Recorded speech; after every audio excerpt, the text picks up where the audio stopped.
মুসা নবী আল্লাহরে দেখতে গেছে তুর পাহাড়ে, ঘটনা জানেন না? সূরায়ে তাহা সূরায়ে কাসাসে ঘটনা আছে। এদিকে বিবি সফুরা সোয়াইব আলাইহিস সালামের মেয়ে, তার বিবি গর্ভে বাচ্চা, শীত, মুসা নবী যাবে মিশরে, রাস্তার মাঝে ব্যথা শুরু হয়ে গেছে, আগুনের দরকার। মুসা নবী আগুন আনতে যায়, দেখে সামনে আগুন, খেজুর গাছের মতো একটা গাছে আগুন জ্বলে। আল্লাহর কুদরত, যত নবী আগায় আগুন তত পিছনে যায়। যাইতে যাইতে তুর পাহাড়, মুসা নবী যখন পাহাড়ে পা রাখলেন, হঠাৎ একটা গাইবি আওয়াজ, ইয়া মুসা ফাখলা'না আলাইক ইন্নাকা বিল ওয়াদিল মুকদ্দাসি তুয়া। এই মুসা, জুতা খোলো, এটা পবিত্র উপত্যকা তুর পর্বত। মুসা নবী কয়, দুনিয়ার কেউ যদি আওয়াজটা দেয়, হয়তো ডান দিক থেকে না হয় বাম দিক, না হয় সামন দিক, না হয় পিছন দিক, কিন্তু জুতা খোলার আওয়াজটা আমি চতুর্মুখী পাইলাম, চারদিক থেকে। আমি প্রশ্ন করলাম, মান আনতা, আপনি কে? গাইবি জবাব আসলো, আনা রব্বুক, আমি তো রব। মুসা নবী কয়, এই সুযোগ তার ছাড়া যাবে না। এবার মুসা নবী জুতা খুইলা রবের সাথে কথা শুরু করছেন। করতে করতে কথা বাড়ে, ভালোবাসা বাড়ে, মোহাব্বত বাড়ে। কয় পর্দার আড়ালে আর কত কথা হবে, এইবার দেখা দরকার। মুসা নবী কয়, রব্বি আরিনি, ও আল্লাহ আমার একটু দেখা দাও, আমি তোমারে দেখব। আল্লাহও কঠিন হয়ে গেলেন, লান তারানি, কখনো আমাকে দেখতে পারবা না। মানি আল্লাহও বাহানা করতেছেন যে ভালোবাসা আরো বাড়ুক। মুসা নবীর অন্তরে আগ্রহ, কথা এত মজা, না জানি তাকে দেখতে কত মজা। শেষ পর্যন্ত মুসা নবীকে না দেখে যাব না। ওদিকে বিবি সফুরা গর্ভে বাচ্চা নিয়ে কাতরাইতেছে, পেটে ব্যথা। আল্লাহ কয়, যখন দেখতে ইচ্ছা, একটা শর্ত আছে। কি? আগামীকাল সকালবেলা আসবা, তুর পাহাড়ে একটু নূরের তাজাল্লি ছাড়বো, যদি সইতে পারো তো আমারে দেখা কিছুটা সম্ভব হবে, না হয় তুমি তো পারবা না আমাকে দেখতে, কারণ আমাকে দেখার যেই পাওয়ার লাগে সেই পাওয়ার তোমার নজরে নাই। মুসা নবী কয়, ঠিক আছে। পরের দিন আসছেন, ফালাম্মা তাজাল্লা রব্বুহু লিল জাবাল, একটু তাজাল্লি যখন ছাড়লেন, তুর পাহাড় পুড়িয়ে গেল। মুসা নবী বেহুশ, সজাগ হইয়া কয়, আল্লাহ। কয়, মুসা এবার দেখবানি? কয়, না না না, কাম হয়ে গেছে। এবার মুসা নবীর চোখের মধ্যে তো নূরের ঝলক লেগে গেছে, পাওয়ার বেড়ে গেছে। আল্লাহ কয়, এই মুসা, চোখের উপরে নেকাব লাগাও, কারণ দুনিয়ার কেউ যদি তাকায়, ওই তোমার চোখে লাগলেই তার চোখ অন্ধ হয়ে যাবে, কারণ তোমার চোখে পাওয়ার বেড়ে গেছে, নূরের তাজাল্লির আভা লেগেছে। গেছে বাড়ি তো না রাস্তায়। বিবি সফুরার অজান্তে যখন নজর ফিরে গেছে, একটা চোখ গেছে গে জাকাত। মুসা নবী, আরে আল্লাহ কইছিল মনে নেই, আমার দিকে তাকায় না, তাকায় না। সাথে সাথে নেকাব লাগাই দিছে। বিবি কয়, স্বামীরে দেখবো না তো এই দুনিয়া থেকে লাভ কি? অন্ধ হয়ে গেলে যাবো। একটা গেছে এমনি, এবার আবার চাইছে ইচ্ছা করে, হলো নেকাব দেখতে লো, এই দুনো চোখ গেছি গে। মুসা নবীকে, আল্লাহ দয়া করে আপনি চোখ দুইটা আমার স্ত্রীর ফিরাইয়া পাওয়ার বাড়ায় দেন, অন্তত আমাকে যেন দেখতে পারে। একজন সাহাবী রসুলের সামান্য একটু অপরাধ হয়ে গেছে, রসুল তার উপরে বেজার। সাহাবী বিবিরে ডাক দিয়ে কয়, বিবি আমারে নিয়া মসজিদে নববীতে চলো। রসুল আমার দিকে রাগ করে তাকায় না, আমি সালাম দিলেও নেয় না। আমারে আইনা চলো, রাতের গভীরে কেউ নাই। একটা রশি নিয়ে আসছে, খুঁটির গোড়ায় বৈশা কয়, বিবি আমারে হাত পিছে নিয়ে খুঁটির সাথে কঠিন ভাবে বাঁধো। এমন ভাবে বাঁধছে। এবার সাহাবী কান্না শুরু করলেন আর বললেন, বিবি যাও, আল্লাহর রসুলের উপরে আল্লাহ আয়াত নাজিল কইরা যতক্ষণ আমারে ক্ষমার ঘোষণা না দিবেন, আমার রশিও খুলবা না, আমি কান্নাও বন্ধ করব না। সাহাবী খুঁটির গোড়া ভাবে বাইদা বিবি চলে গেছে। রসুল দেখতেছেন, কিছু বলেন না, চুপচাপ নামাজ পড়ায় চলে যান। কঠিন কোনো অন্যায় না। সাহাবী কাঁদতেছেন, এত কান্না।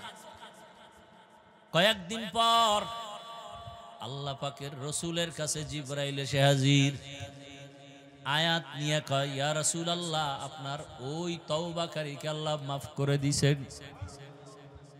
রহমতের নবী যাইয়া চোখের পানি ছেড়ে কয়, তোর কপাল খুলছে রে সাহাবী, আল্লাহ পাক আয়াত নিয়ে পাঠায় দিছেন, তোরে মাফ করে দিছে। ওই দিন থেকে খুঁটির নাম হয়ে গেছে সতুনে তওবা, তওবার খুঁটি। যেই খুঁটির উপরে লেখা সতুনে আয়েশা, আম্মাজান আয়েশা রাদিয়াল্লাহু আনহা ওই খুঁটির গোড়ায় বৈশা বেশি বেশি ইবাদত করতেন, ইতিকাফ করতেন, নামাজ পড়তেন। ওই জন্য ওখানে লেখা আয়েশার খুঁটি। সতুনে উস্তুনে হান্নানা একটা খেজুর গাছের নাম। নবী যেই খেজুর গাছে টেক লাগায়া খুতবা পড়তেন জুমায়, নতুন একটা মিম্বার বানাইছেন, ওইটাই খুতবা পড়বেন। বুখারী শরীফে আছে, খেজুর গাছটা মরা, মানুষের মতো কান্নার আওয়াজ আসতেছে। নবীজি বলেন, এই মরা খেজুর গাছ কাঁদো কেন? আপনার বিরহের বেদনা। কি চাও? আমি দোয়া করে দেই, তুই তাজা হ, তোর উপরে খেজুর আসবে, উম্মতরা খাবে। না না, কি চাও? ইয়া রাসূলুল্লাহ, আপনি আমার জানাজা পড়াইয়া এখানে দাফন করবেন, কিয়ামতের দিন আমি আপনার সাথে জান্নাতে থাকব। রাসূল তাই করলেন।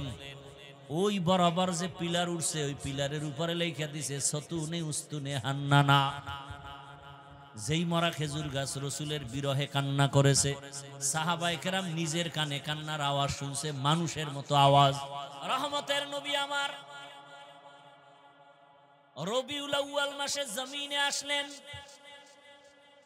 আবার রবিউল আউয়ালেই দুনিয়া থেকে রসুল বিদায় নিলেন। নবী কি নিয়ে আসছেন আর কি রেখে চলে গেলেন? সংক্ষেপ জবাব, নবী কি নিয়ে আসছেন? আল্লাহ আর এক আয়াতে বলেন, লাকাদ কানা লাকুম ফি রাসূলিল্লাহি উসওয়াতুন হাসানাহ। দুনিয়ার মানুষ, তোমাদের জন্য রসুলের মধ্যে রয়েছে শ্রেষ্ঠ আদর্শ, উত্তম আদর্শ। কেমন উত্তম? দুনিয়াতে রসুলের আদর্শের মতো আরো সুন্দর আদর্শ আর কারো কাছে আছে কিনা? ও শিক্ষিত বাবারা, রসুলের আদর্শ থেকে আরো সুন্দর আরো কারো মধ্যে আছে? যদি কেউ বলতে পারেন হাফিজ ভাই, রসুলের আদর্শ থেকে আরো সুন্দর আদর্শ আছে শেখ মুজিবুর রহমানের ভেতরে। এই মিয়া শুনেন, কথা শুনেন, কথার জব কম দিবেন, আমি চাইলে দিবেন, আর চুপ করে শুনবেন কি বলি। যদি কেউ বলতে পারেন হাফিজ ভাই, রসুলের আদর্শ থেকে আরো সুন্দর আদর্শ শেখ মুজিবুর রহমানের মধ্যে আছে, যদি বুঝাইয়া যৌক্তিকভাবে বলতে পারেন, তাহলে আমি আল্লাহর কসম খেয়ে বলছি, রসুলেরটা বাদ দিয়া শেখ মুজিব সাহেবেরটা নিব। খুব বুঝেন। কেউ যদি বলতে পারেন রসুলের আদর্শ থেকে আরো সুন্দর আদর্শ জিয়াউর রহমান সাহেবের ভেতরে আছে, যৌক্তিকভাবে বুঝাইতে পারলে আমি রসুলেরটা বাদ দিয়া তারটা নিব। পারবেন বলে কারো কলিজা আসেনি? বলতে পারবেন কারো কলিজা আছে? এবার শুনেন আমার থেকে, রহমতের নবীর আদর্শ থেকে দামি আদর্শ আপনারা বলেছেন নাই, তারপর আমি 1 মিনিটের জন্য বলেছি। এক কথায় জবাব, দুনিয়ার সব আদর্শ নাপাক, রহমতের নবীর আদর্শই হলো পাক। এমন দুনিয়া বলারও কায়দা নাই, বলনেওয়ালাও থাকবে না। আমি হাফিজুর রহমান বয়ানে বলে বাসায় যাব, কিন্তু এই কথাগুলো কোন মসজিদের জুমায় খতিব সাহেব যদি বলেন, কমিটির মহোদয়েরা বলবেন 1 মাসের জন্য বাড়িতে ঘুরে আসেন। কেন কেন? কয় শিয়ালের হাতে মুরগি আমানত। শিয়ালের কাছে মুরগি রাখলে যা হয়, ধর্মের চাবি সুদখোর আর ঘুষখোরের হাতে রাখলে তো তাই হবে। हकीकत से तो दुनिया बेखबर है, दुनिया की नुमाइश पर नजर है। नमी गुयम के अज दुनिया जुदाबाश, बहर कारे के बाशी बा खुदाबाश। রাগ করেন আপনারা? যদি বেশি কষ্টই লাগে তাহলে আমাকে বয়ান আপনারা লিখে দিয়েন আসার আগে, একটা পুরো বয়ান দেখে দেখে পড়িয়া আসতে চলে যান, কোনো টেনশন নেই।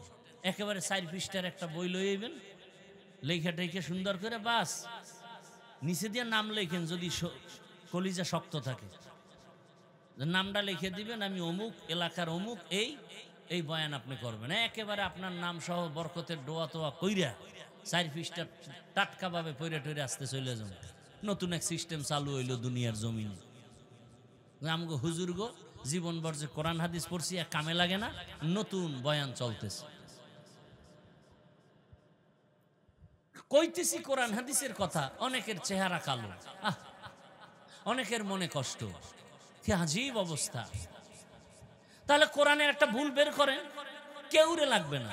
আমি হাফিজুর রহমান একটা ভুল স্পষ্ট বের করে দেন, দুনিয়ার সব কোরআন জ্বালায় দিবে, এক্ষণ দাড়ি কেটে ফেলবো, আল্লাহর বিরুদ্ধে রাস্তায় নেমে যাব, আমরা নেমে যাব। কারণ আল্লাহ আছে, দলিল কোরআন, কিয়ামত হবে দলিল কোরআন, ইসলাম ধর্ম সত্য দলিল কোরআন। সে কোরআন ভুল মানি সব ভুল। কিন্তু আপনি দেওয়ার আগে চিন্তা করেন, আপনার বড়রাও কিন্তু আদা জল খাইয়া মাঠে নাইমাও ব্যর্থ। তারা পারছে কি আর আপনি কি পারবেন? আল্লাহ হেফাজতের জিম্মা নিয়েছেন কোরআন। আল্লাহ চাইছেন সারা দুনিয়ায় কোরআনের বাতি জ্বলবে, তার পাওয়ার হাউস হবে ভারতের ভেতরে। কাটটা হইছে সারা দুনিয়াতে এখন দিনের বয়ান চলে, তার পাওয়ার হাউস দেওবন্দ, ঠিক নি? যেই দেওবন্দের প্রতিষ্ঠাতা কাসিম নানতবি আর বাতেনি প্রতিষ্ঠাতা রহমতের নবী। ঘুমের মধ্যে রসুল আইসা রেখা টেনে দিছেন আর বলছেন, কাসিম এখানে মাদ্রাসা বানাও। কাসিম ঘুম থেকে উঠা দেখে রসুল যেভাবে রেখা টানছেন পুরা চিহ্ন স্পষ্ট দেখা যায়। ভাইরা আমার, এই স্বপ্ন কোনো বেনামাজি দেখবে না, খোদার কসম। রসুল স্বপ্নে দেখবে অনেক আল্লাহর বান্দা রসুলকে, কিন্তু কোনো বেনামাজি গুনাহগার দেখবে না, হারাম খোরেরা দেখবে না, কোনোদিন না। অতএব কেউ যদি ভণ্ডামি করে বলে আমি রসুলকে দেখছি, সম্পূর্ণ মিথ্যা কথা। কেউ যদি বলে আমি রসুলকে দেখছি, উলঙ্গ, বুঝতে হবে তার ঈমান আমল উলঙ্গ। খুব সাবধান।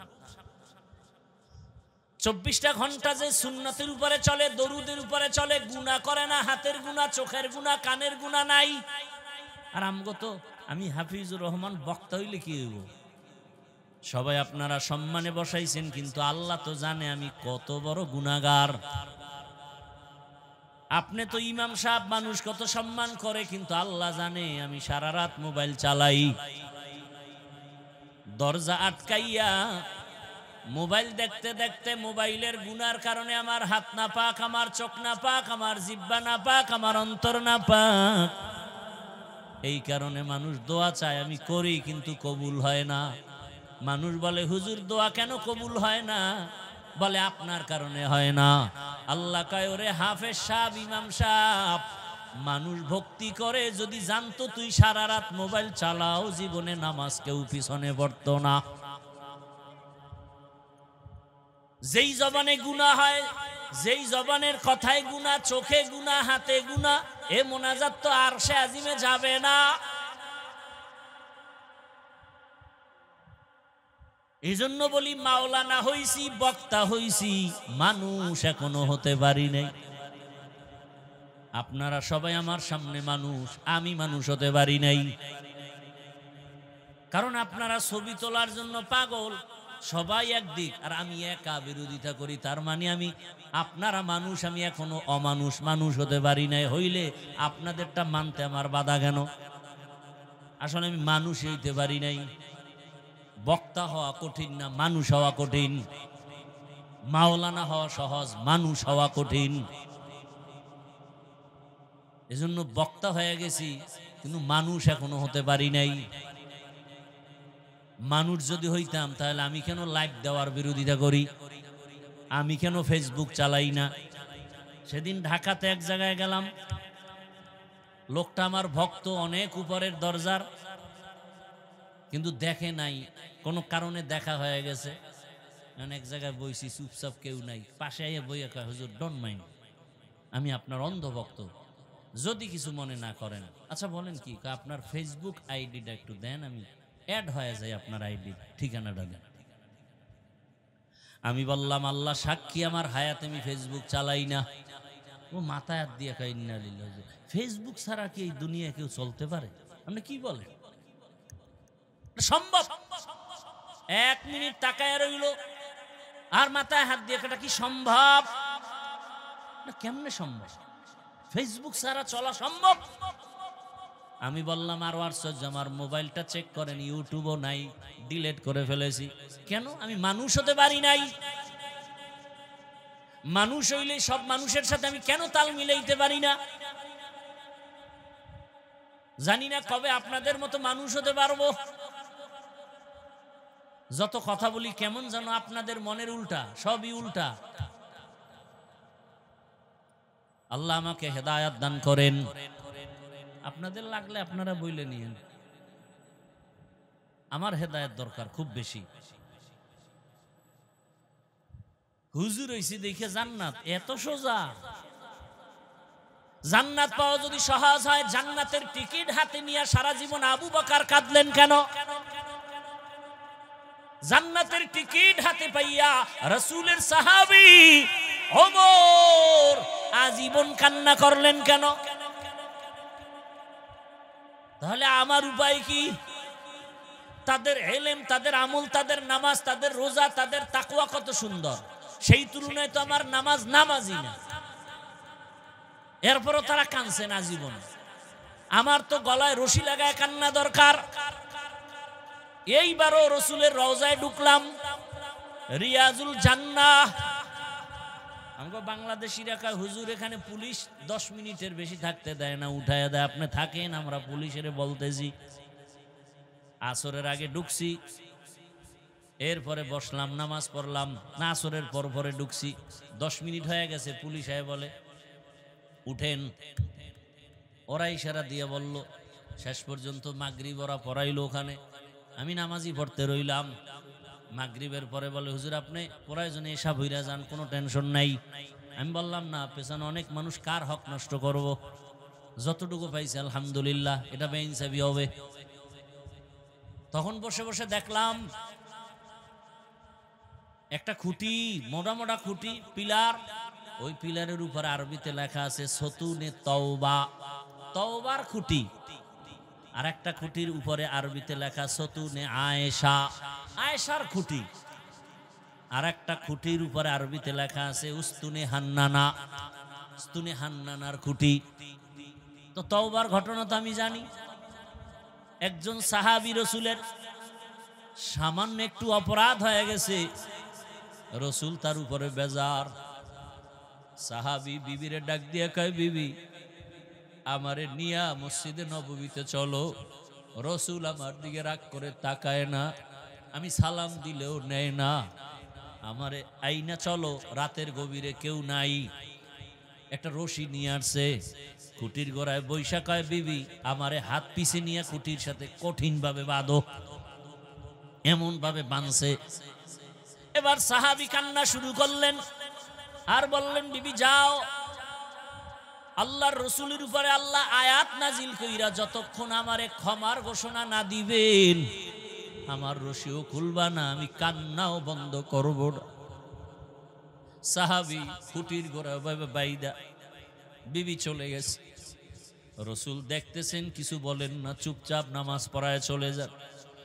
কঠিন কোনো অন্যায় না। সাহাবী কাঁদতেছেন, এত কান্না। কয়েকদিন পর আল্লাহ পাকের রসুলের কাছে জিবরাইল এসে হাজির। আয়াত নিয়ে কয়, ইয়া রাসূলুল্লাহ, আপনার ওই তওবাকারীকে আল্লাহ মাফ করে দিয়েছেন। রহমতের নবী যাইয়া চোখের পানি ছেড়ে কয়, তোর কপাল খুলছে রে সাহাবী, আল্লাহ পাক আয়াত নিয়ে পাঠায় দিছেন, তোরে মাফ করে দিছে। ওই দিন থেকে খুঁটির নাম হয়ে গেছে সতুনে তওবা, তওবার খুঁটি। যেই খুঁটির উপরে লেখা সতুনে আয়েশা, আম্মাজান আয়েশা রাদিয়াল্লাহু আনহা ওই খুঁটির গোড়ায় বৈশা বেশি বেশি ইবাদত করতেন, ইতিকাফ করতেন, নামাজ পড়তেন। ওই জন্য ওখানে লেখা আয়েশার খুঁটি। সতুনে উস্তুনে হান্নানা একটা খেজুর গাছের নাম। নবী যেই খেজুর গাছে টেক লাগায়া খুতবা পড়তেন জুমায়, নতুন একটা মিম্বার বানাইছেন, ওইটাই খুতবা পড়বেন। বুখারী শরীফে আছে, খেজুর গাছটা মরা, মানুষের মতো কান্নার আওয়াজ আসতেছে। নবীজি বলেন, এই মরা খেজুর গাছ কাঁদো কেন? আপনার বিরহের বেদনা, কি চাও আমি দোয়া করে দেই, তুই তাজা হ, তোর উপরে খেজুর আসবে, উম্মতরা খাবে। না না, কি চাও? ইয়া রাসূলুল্লাহ, আপনি আমার জানাজা পড়াই এখানে দাফন করবেন, কিয়ামতের দিন আমি আপনার সাথে জান্নাতে থাকব।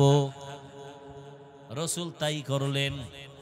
ওই বরাবর যে পিলার উঠছে, ওই পিলারের উপরে লেখা দিছে সতুনে উস্তুনে হান্নানা। যেই মরা খেজুর গাছ রসুলের বিরহে কান্না করেছে, সাহাবায়ে কেরাম নিজের কানে কান্নার আওয়াজ শুনছে, মানুষের মতো আওয়াজ। মানুষ হইতে পারি না রে বাবা,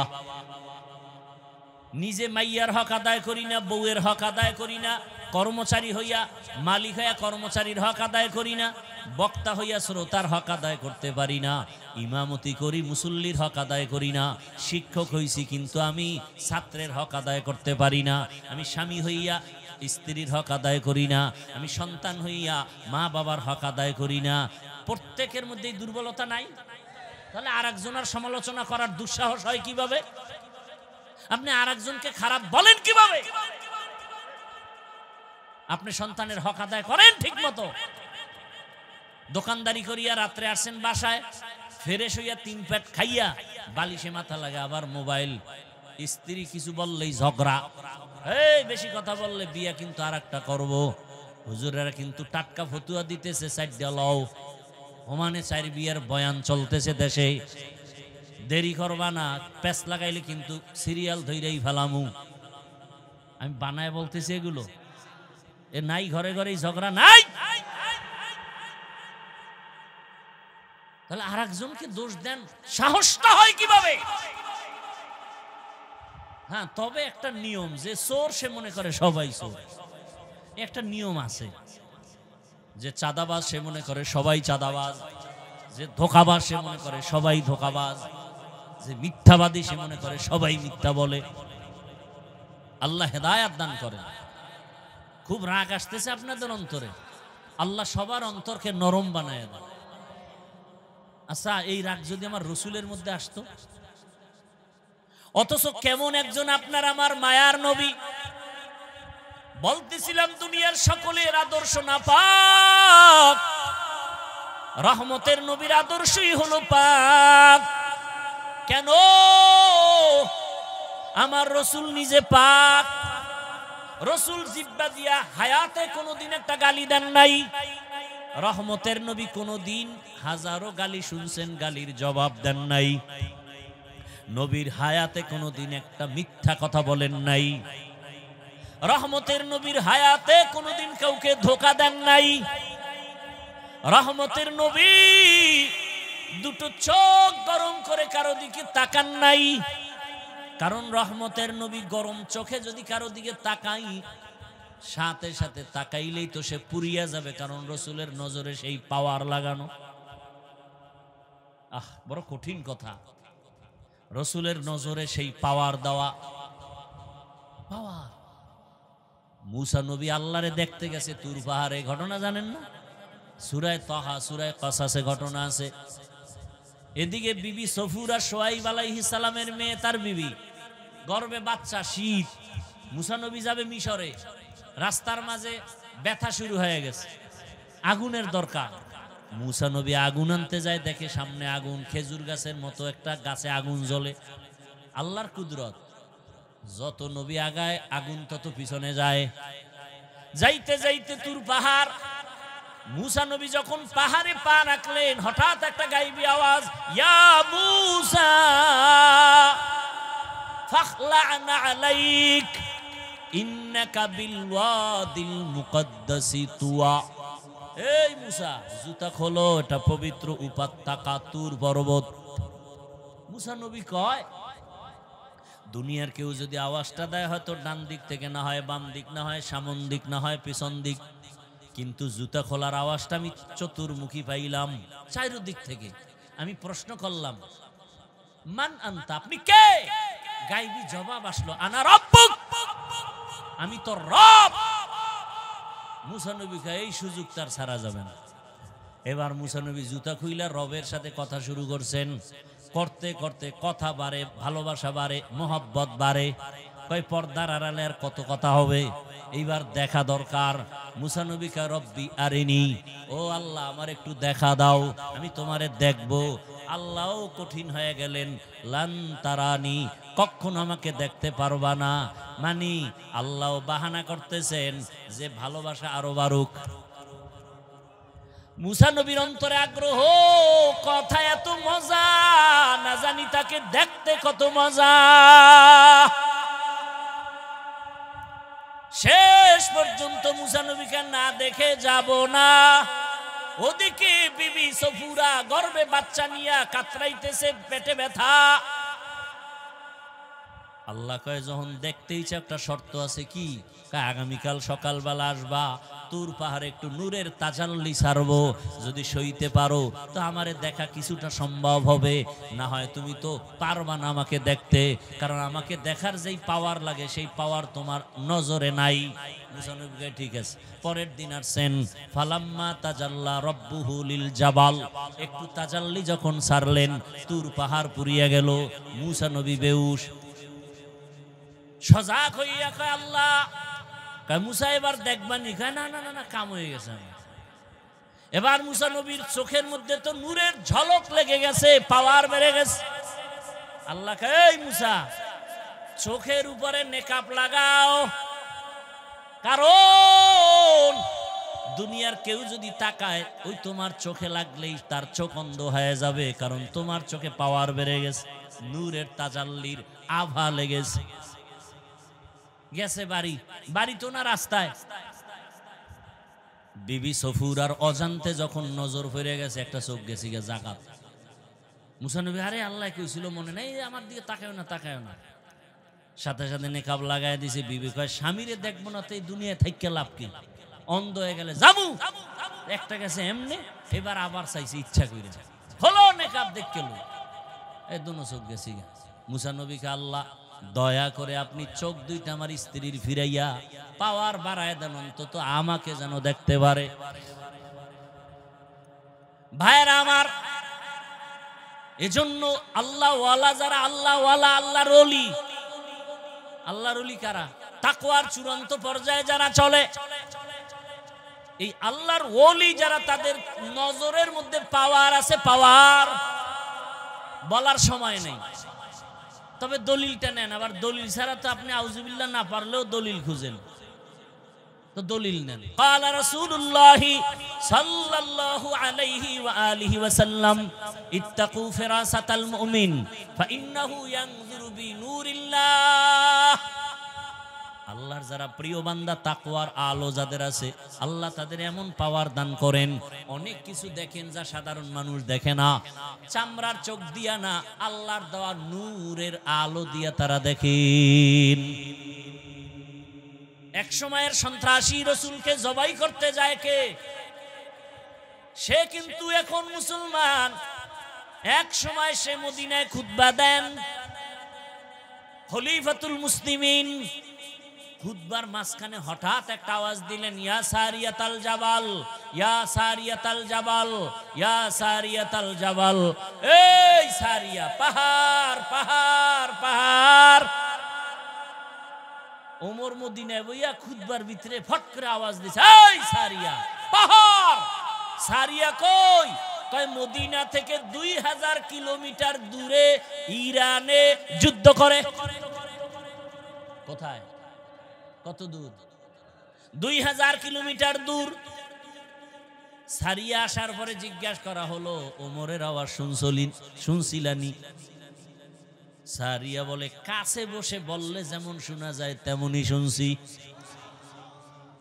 ওমরের আওয়াজ পাইয়াই তো আমরা সতর্ক হয়ে গেছি। ওমর বলছিল পাহাড় মানে পাহাড়ের ওই পাশে দুশমন, সতর্ক। ওমরের আওয়াজে আমরা সতর্ক হই, আমরা বিজয়, আমরা নিরাপদ। এটা ফেরাসাত, এই পাওয়ারের নাম ফেরাসাত। হাদিসের ভাষায়, কোরআনের ভাষায় এই পাওয়ারের নাম ফুরকান। ইয়া আইয়ুহাল্লাযীনা আমানু ইন তাত্তাকুল্লাহ ইয়াজআল লাকুম ফুরকানা। এই পাওয়ার কোন আল্লাহ দিবেন না, দাড়ি কামানেওয়ালাকে দিবেন না, বেপরদায় যারা চলে তাদেরকে দিবেন না, যারা চূড়ান্ত তাকওয়ার উপরে চলে আল্লাহ তাদেরকে দিবেন। ইন তাত্তাকুল্লাহ ইয়াজআল লাকুম ফুরকানা।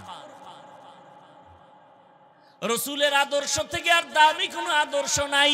ও আমার কলিজার যুবক, জিহ্বা নাড়ায়া সত্য কথা বলো, মানো আর না মানো, রাসূলের রেখে যাওয়া আদর্শ সুন্নত মানবে কারা? কোন দেশের মুসলমান? বাংলাদেশের আর বাইরের দি বাদ? তাহলে বাইরের দি বাংলাদেশ বাদ? হ্যাঁ, বুঝতে পেরেছি তুমি কি বলছো। দুনিয়ার সব মুসলমান মানবে, তবে মুন্সিগঞ্জ বাদ। হ্যাঁ, তা তোমার দাড়ি নেই কেন?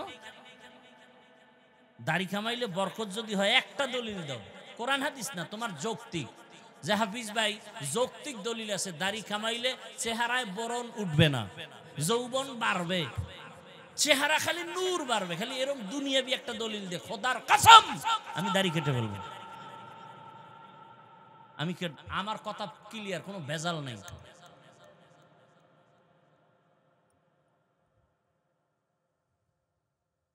ভাইরা আমার,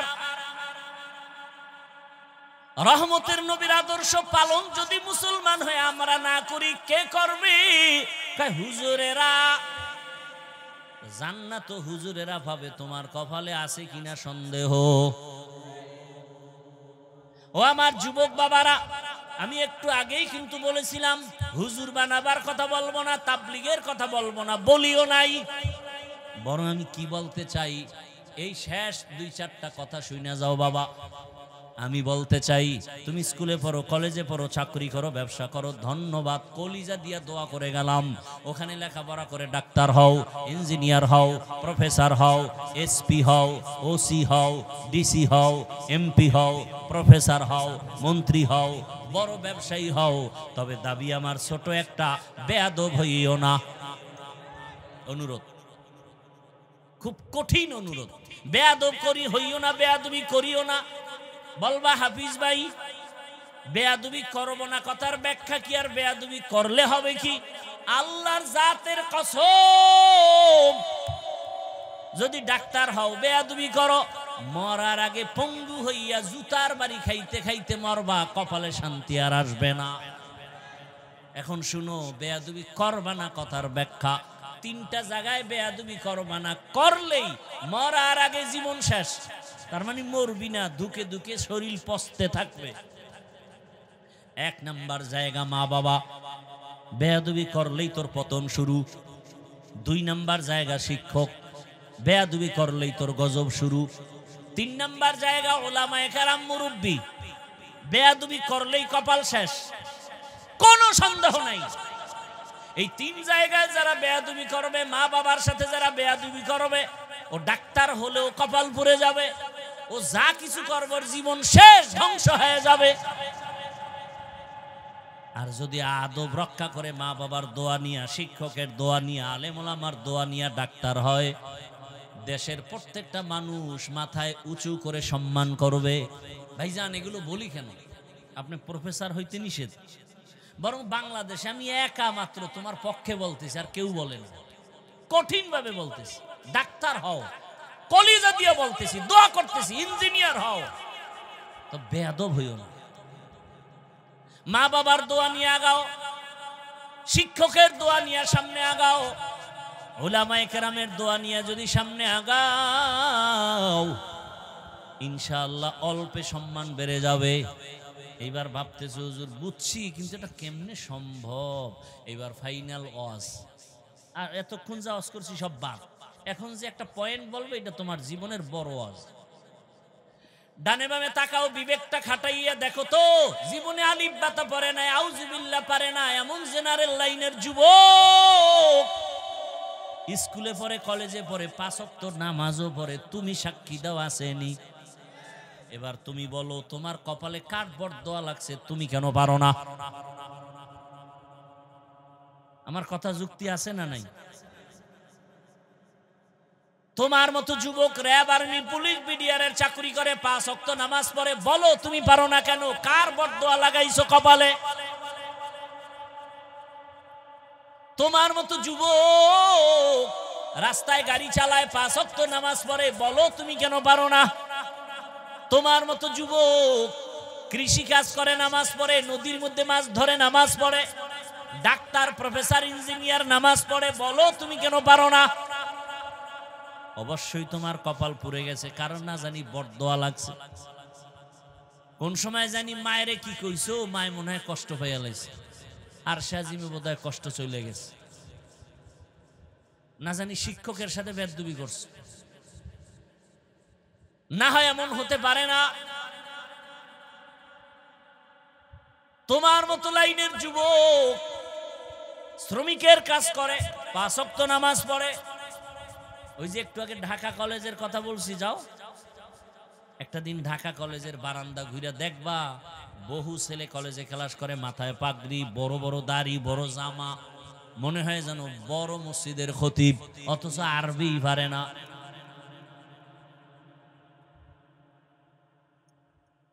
ও যুবক বাবা, ডাক্তার হও, ইঞ্জিনিয়ার হও, মা বাবার দোয়া নিয়ে আগাও। মনেরে শুধু এতটুকু প্রশ্ন করো, রে মন এত কপাল খারাপ কেন? হাফিজ ভাই তো আমাকে তাবলিগে যেতেই হবে বলে নাই, পীরের কাছে না গেলে জাহান্নামে যাব বলে নাই। আসলে আমার মতো যুবক যদি জেনারেল লাইনে থাকিয়া নামাজি হয়, আমি কেন পারি না? স্কুল কলেজে পড়ুয়া যদি নামাজ পড়ে, আমি কেন পারবো না? ও পর্দার আড়ালের মা বোনেরা, মাইকের আওয়াজ শুনতেছেন, আপনার মতো কত মা, কত বোন এই এলাকায় এখনো আছে, নামাজ ছাড়ে না, বেপরদায় চলে না, মোবাইলে সময় নষ্ট করে না। কত মা স্বামীর মাল খেয়ানত করে না। আম্মা জান, আপনি কেন পারেন না? এতক্ষণ আপনাদের সন্তানদের যত বয়ান শুনাইলাম, এগুলো বাস্তবায়নের জন্য আপনার দোয়া লাগবে, আপনার সুন্দর আদর্শ লাগবে। আম্মা জানেরা, দুনিয়াতে ইসলাম ছাড়া আপনাদের সম্মান আর কোনো ধর্মে দেয় নাই। সব ধর্মে নারীদের উপরে জুলুম করেছে, একমাত্র ইসলাম নারীর মর্যাদা দিয়েছে। ও আম্মা জান, এই কারণে আপনার কত দাম জানেননি, বলার আমার সময় নাই। এ দুনিয়াতে রহমতের নবী, আলাদা নবী, তুলনাহীন নবী, যার চেহারা দেখলে বরকত, যার গুণগান জীবন ভর বললেও শেষ করা যাবে না, সেই নবী আলাদা। আল্লাহ পাক যার আশেক, সেই রসুলের কত শক্তি, কত যৌবন। 25 বছর বয়সে রহমতের নবী বিয়া করলেন এক বিধবা নারী, 2 জন স্বামী বিদায়ের পরে তৃতীয় রসুল। আবার বয়স আম্মাজান খাদিজার 40 বছর, রসুলের 25 বছর। আবার আম্মাজান খাদিজা একাধিক সন্তানের মা, আগে হয়ে গেছেন, এখন রসুলের ঘরে আসছেন। নবীর বয়স 25, আম্মাজান খাদিজাতুল কুবরার বয়স 40। আবার 2 জন স্বামী গত হয়ে গেল। নবী বুঝায় দিলেন, নারীর ইজ্জত ইসলাম ছাড়া কেউ দিতে পারে নাই। আরবের চরিত্রহীন লম্পটেরা নারী পছন্দ করে না, কন্যা ঘরে আসলেই বাবা নিজে গলা টিপে মেরে ফেলে। কত বড় জালেম! রসুল আইসা সেই নারীদের জুলুম বন্ধ করায় দিলেন, কন্যা হত্যা বন্ধ করায় দিলেন। নবী বললেন, আমি এত বড় দামি নবী, আল্লাহর এত পেয়ারা, আমার একটা ছেলে নাই, আমি 4 কন্যার বাবা। আল্লাহর নবী বললেন, কন্যার বাবারা, একটা কন্যা যদি পাও তুমি একটা জান্নাতের মালিক, 2টা কন্যা যদি পাও তুমি 2 জান্নাতের মালিক। আমি রসুলের একটা ছেলে নাই, আমি 4 কন্যার বাবা। কন্যাদের মর্যাদা বাড়ায় দিলেন কে? আল্লাহ রসুলের মাধ্যমে বাড়ায় দিলেন। কন্যাদের হত্যা বন্ধ করালেন, নারীদের ইজ্জত বাড়ায় দিলেন। আমার দেশের মায়েরা কিছু রাস্তায় নামছে মিছিল করে অধিকার আদায়ের জন্য, আবার এদের সাথে কিছু লম্পটেরা তাল মিলে আছে না নাই? আল্লাহর জাতের কসম, ইসলাম ছাড়া নারীর মর্যাদা কেউ দেয়নি। বুঝতে পারি না রে বাবা, এ কারণে উল্টা পাল্টা আওয়াজ।